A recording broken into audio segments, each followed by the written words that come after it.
This is The Masque of the Red Death by Edgar Allan Poe. The Red Death had long devastated the country. No pestilence had ever been so fatal or so hideous.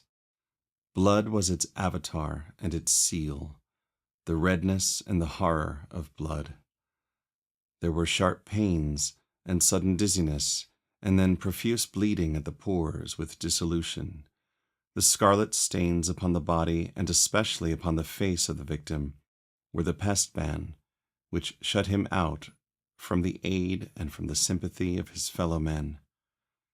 And the whole seizure, progress, and termination of the disease were the incidents of half an hour. But the Prince Prospero was happy and dauntless and sagacious. When his dominions were half depopulated, he summoned to his presence 1,000 hale and light-hearted friends from among the knights and dames of his court, and with these retired to the deep seclusion of one of his castellated abbeys. This was an extensive and magnificent structure, the creation of the prince's own eccentric yet august taste. A strong and lofty wall girdled it in. This wall had gates of iron. The courtiers, having entered, brought furnaces and massy hammers and welded the bolts. They resolved to leave means neither of ingress nor egress to the sudden impulses of despair or of frenzy from within. The abbey was amply provisioned. With such precautions the courtiers might bid defiance to contagion. The external world could take care of itself. In the meantime, it was folly to grieve or to think. The prince had provided all the appliances of pleasure. There were buffoons, there were improvisatori, there were ballet dancers, there were musicians, there was beauty, there was wine. All these and security were within. Without was the Red Death.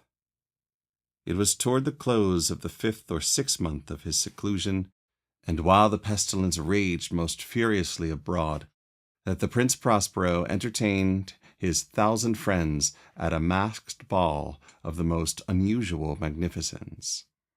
It was a voluptuous scene, that masquerade. But first, let me tell you of the rooms in which it was held. There were 7, an imperial suite. In many palaces, however, such suites form a long and straight vista, while the folding doors slide back nearly to the walls on either hand, so that the view of the whole extent is scarcely impeded. Here the case was very different, as might have been expected from the Duke's love of the bizarre. The apartments were so irregularly disposed that the vision embraced but little more than one at a time. There was a sharp turn at every 20 or 30 yards, and at each turn a novel effect. To the right and left, in the middle of each wall, a tall and narrow Gothic window looked out upon a closed corridor which pursued the windings of the suite. These windows were of stained glass, whose color varied in accordance with the prevailing hue of the decorations of the chamber into which it opened. That at the eastern extremity was hung, for example, in blue, and vividly blue were its windows. The second chamber was purple in its ornaments and tapestries, and here the panes were purple. The third was green throughout, and so were the casements.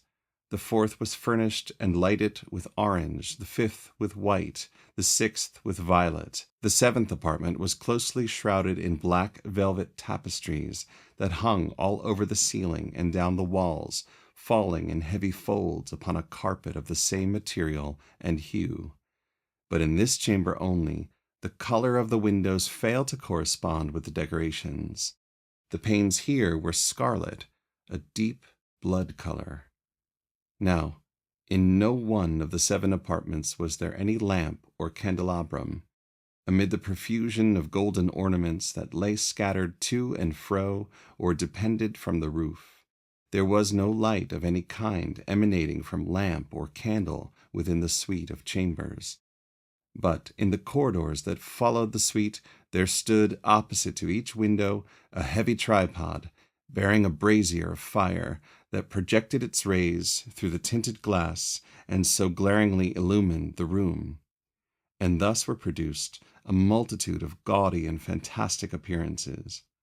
But in the western or black chamber, the effect of the firelight that streamed upon the dark hangings through the blood-tinted panes was ghastly in the extreme, and produced so wild a look upon the countenances of those who entered that there were few of the company bold enough to set foot within its precincts at all.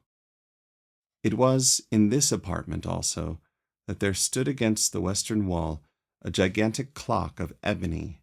Its pendulum swung to and fro with a dull, heavy, monotonous clang, and when the minute hand made the circuit of the face, and the hour was to be stricken, there came from the brazen lungs of the clock a sound which was clear and loud and deep and exceedingly musical, but of so peculiar a note and emphasis that, at each lapse of an hour, the musicians of the orchestra were constrained to pause momentarily in their performance to hearken to the sound, and thus the waltzers perforce ceased their evolutions, and there was a brief disconcert of the whole gay company. And while the chimes of the clock yet rang, it was observed that the giddiest grew pale, and the more aged and sedate passed their hands over their brows, as if in confused reverie or meditation. But when the echoes had fully ceased, a light laughter at once pervaded the assembly. The musicians looked at each other and smiled, as if at their own nervousness and folly, and made whispering vows, each to the other, that the next chiming of the clock should produce in them no similar emotion. And then, after the lapse of 60 minutes, which embrace 3,600 seconds of the time that flies, there came yet another chiming of the clock, and then were the same disconcert and tremulousness and meditation as before. But in spite of these things, it was a gay and magnificent revel. The tastes of the Duke were peculiar. He had a fine eye for colors and effects. He disregarded the decora of mere fashion. His plans were bold and fiery, and his conceptions glowed with barbaric luster. There are some who would have thought him mad. His followers felt that he was not. It was necessary to hear and see and touch him to be sure that he was not. He had directed in great part the movable embellishments of the 7 chambers upon occasion of this great fête, and it was his own guiding taste which had given character to the masqueraders. Be sure they were grotesque. There were much glare and glitter and piquancy and phantasm, much of what has been seen in Hernani. There were arabesque figures with unsuited limbs and appointments. There were delirious fancies, such as the madmen fashions. There were much of the beautiful, much of the wanton, much of the bizarre, something of the terrible, and not a little of that which might have excited disgust. To and fro in the 7 chambers there stalked, in fact, a multitude of dreams, and these, the dreams, writhed in and about, taking hue from the rooms, and causing the wild music of the orchestra to seem as the echo of their steps. And anon there strikes the ebony clock, which stands in the hall of the velvet, and then, for a moment, all is still, and all is silent, save the voice of the clock. The dreams are stiff frozen as they stand, but the echoes of the chime die away. They have endured but an instant, and a light, half-subdued laughter floats after them as they depart. And now again the music swells, and the dreams live, and writhe to and fro more merrily than ever, taking hue from the many-tinted windows through which stream the rays from the tripods.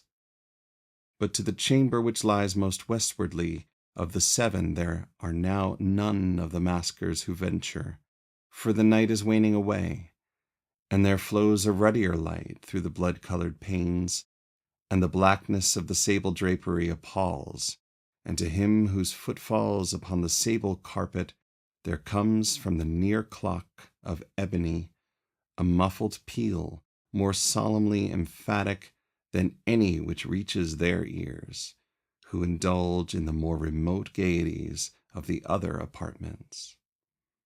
But these other apartments were densely crowded, and in them beat feverishly the heart of life, and the revel went whirringly on, until at length there commenced the sounding of midnight upon the clock, and then the music ceased, as I have told, and the evolutions of the waltzers were quieted, and there was an uneasy cessation of all things as before.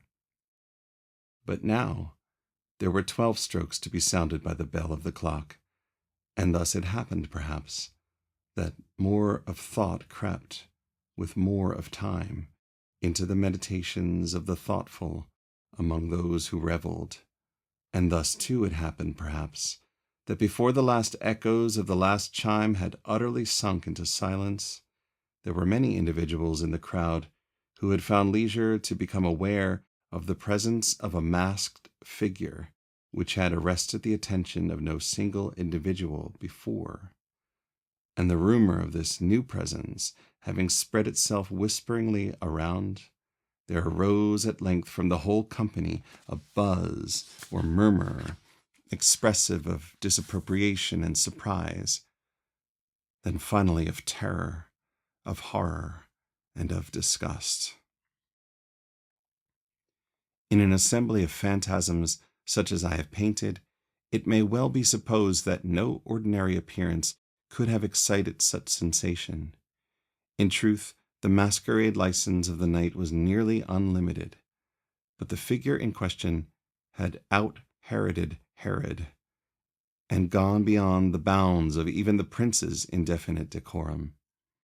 There are chords in the hearts of the most reckless which cannot be touched without emotion, even with the utterly lost, to whom life and death are equally jests.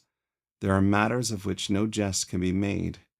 The whole company, indeed, seemed now deeply to feel that in the costume and bearing of the stranger neither wit nor propriety existed. The figure was tall and gaunt, and shrouded from head to foot in the habiliments of the grave. The mask which concealed the visage was made so nearly to resemble the countenance of a stiffened corpse that the closest scrutiny must have had difficulty in detecting the cheat. And yet all this might have been endured, if not approved, by the mad revellers around. But the mummer had gone so far as to assume the type of the Red Death. His vesture was dabbled in blood, and his broad brow, with all the features of the face, was besprinkled with the scarlet horror.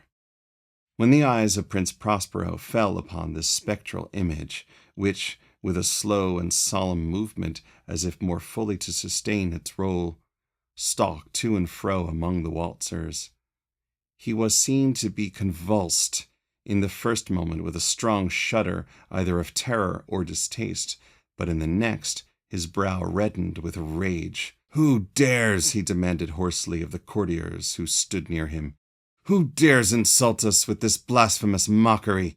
Seize him and unmask him, that we may know whom we have to hang at sunrise from the battlements." It was in the eastern or blue chamber in which stood the Prince Prospero as he uttered these words. They rang throughout the 7 rooms loudly and clearly, for the prince was a bold and robust man, and the music had become hushed at the waving of his hand.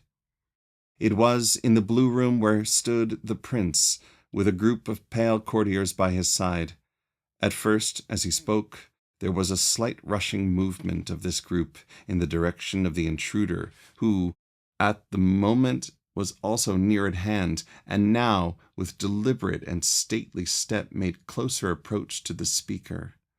But, from a certain nameless awe with which the mad assumptions of the mummer had inspired the whole party, there were found none who put forth hand to seize him, so that, unimpeded, he paused within a yard of the prince's person, and while the vast assembly, as if with one impulse, shrank from the centers of the rooms to the walls, he made his way uninterruptedly, but with the same solemn and measured step which had distinguished him from the first, through the blue chamber to the purple, through the purple to the green, through the green to the orange, through this again to the white, and even thence to the violet, ere a decided movement had been made to arrest him. It was then, however, that the Prince Prospero, maddening with rage and with shame of his own momentary cowardice, rushed hurriedly through the 6 chambers, while none followed him on account of a deadly terror that had seized upon all. He bore aloft a drawn dagger, and had approached in rapid impetuosity to within 3 or 4 feet of the retreating figure, when the latter, having attained the extremity of the velvet apartment, turned suddenly and confronted his pursuer. There was a sharp cry, and the dagger dropped, gleaming upon the sable carpet, upon which instantly afterward fell prostrate in death the Prince Prospero. Then, summoning the wild courage of despair, a throng of the revelers at once threw themselves into the black apartment, and, seizing the mummer, whose tall figure stood erect and motionless within the shadow of the ebony clock, gasped in unutterable horror at finding the grave cerements and corpse-like mask, which they handled with so violent a rudeness, untenanted by any tangible form. And now was acknowledged the presence of the Red Death. He had come like a thief in the night, and one by one dropped the revelers in the blood-bedewed halls of their revel, and died each in the despairing posture of his fall. And the life of the ebony clock went out with that of the last of the gay, and the flames of the tripods expired, and darkness and decay and the Red Death held illimitable dominion over all.